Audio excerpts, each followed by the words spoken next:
You are watching Life for All online TV channel.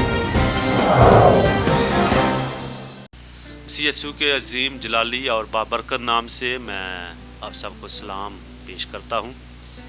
मैं सबसे पहले शुक्रगुजार हूँ life for all online TV channel के लिए, जिन्होंने मुझे दावत दी कि मैं आज यहाँ पर आ सका, और इसके साथ ही मैं उनको मुबारकबादी भी पेश करता हूँ। ये बहुत बड़ा काम है कि उन्होंने मुमकिन जाना कि इस चैनल के ज़रिए से खुदा की आवाज़ बड़ी सफाई के साथ, बड़ी वजाहत के साथ लोगों तक पहुँच सके। आज का जो हमारा टॉपिक है, इन दिनों में जो क्रिश्चियनिटी में, मसीहत में सीज़न चल रहा है, वो है रोज़ों का। तो रोज़ा आज का हमारा मजमून है। रोज़ा फ़ारसी ज़ुबान का लफ्ज़ है जो हमारे माहौल में पाया जाता है, और इसका लफ्ज़ी मानी एक दिन, एक रोज़, और रोज़ 24 घंटों का होता है। इसलिए मसीही लोग 24 घंटों का रोज़ा रखते हैं, क्योंकि जब रोज़ा है तो फिर 24 घंटों का ही एक रोज़ है, तो रोज़ा फिर अच्छा लगता है कि 24 घंटों पर ही हो, तब जाकर लफ्ज़ रोज़ा पूरा होता है। लेकिन ये भी याद रखें कि दुनिया के हर एक मज़हब में रोज़ा किसी ना किसी तरीके से पाया जाता है।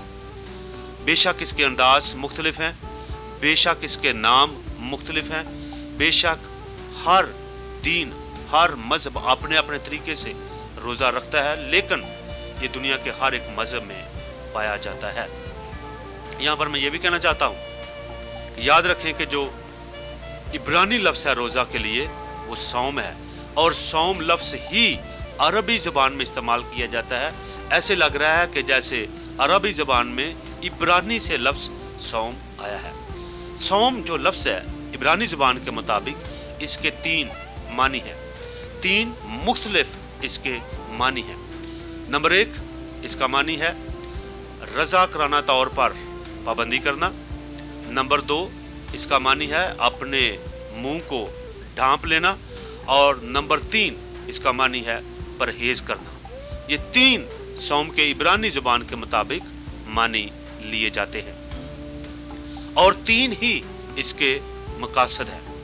और जब हम 3 मकासद को देखते हैं तो जो मसीहत में रोज़ा पाया जाता है, जिस तरह मसीही लोग रोज़ा रखते हैं, वो सारी की सारी बातें इन तीनों मकासद में आ जाती हैं।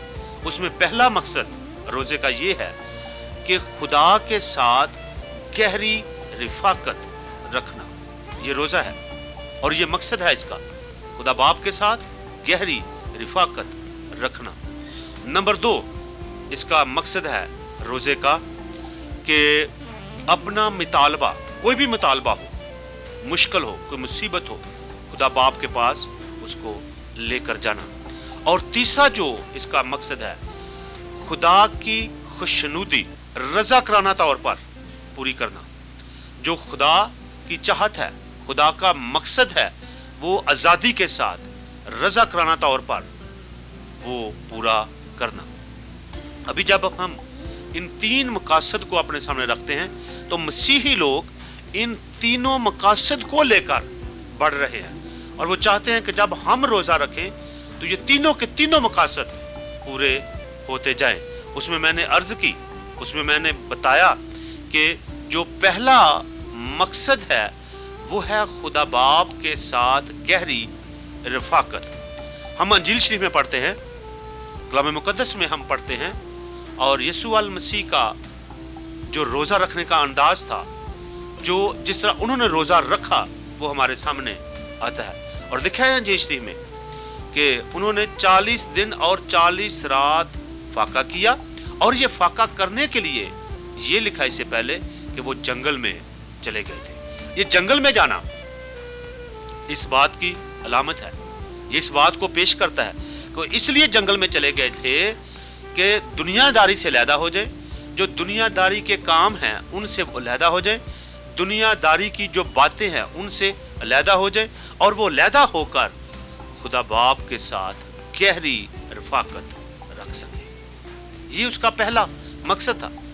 اور آج جب ہم مسیحی لوگ روزہ رکھتے ہیں تو ہمارا یہی مقصد ہے کہ جو دنیا داری کے کام ہیں، دنیا داری کی باتیں ہیں، دنیا داری کے طور طریقے ہیں، ان سے علیحدہ ہو جائے اور خدا باپ کے ساتھ گہری رفاقت رکھ سکے۔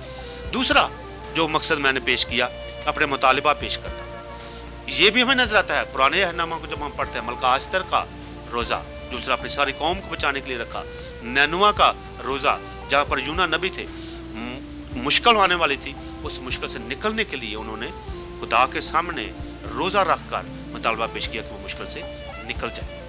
تیسرا جو میں نے کہا، رضا کرانہ طور پر خدا کی خوشنودی۔ میں ہم یہ سمجھتے ہیں کہ اگر خدا کوئی پابندی کے ساتھ کام کرائے، کوئی انسان کو مجبور کر کے کام کروائے، تو وہ کوئی بہتری کا کام نہیں ہے۔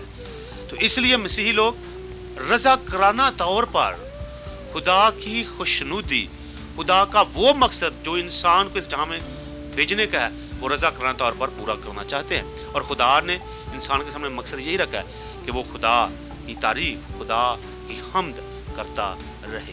اور آج میں یہ چاہوں گا کہ اچھا ہے کہ ہم زیادہ تر روزہ رکھیں، خدا کی رفاقت میں رہیں اور اپنے مقصد سامنے رکھیں اور خدا کی خوشنودی پوری ہوتی رہے۔ یہ یاد رکھیں کہ جو مسیحیت میں اٹھنے والے سوالات ہیں روزہ کے بارے میں، آئندہ ہم ان پر بھی ایک ایک کر کے بات کرتے جائیں گے تاکہ ساری وضاحت ہو جائے کہ جو سوالات ہیں وہ بھی پورے ہوتے رہے اور ہم مزید روزہ کے بارے میں سیکھ سکیں۔ خدا آپ سب کو برکت دے۔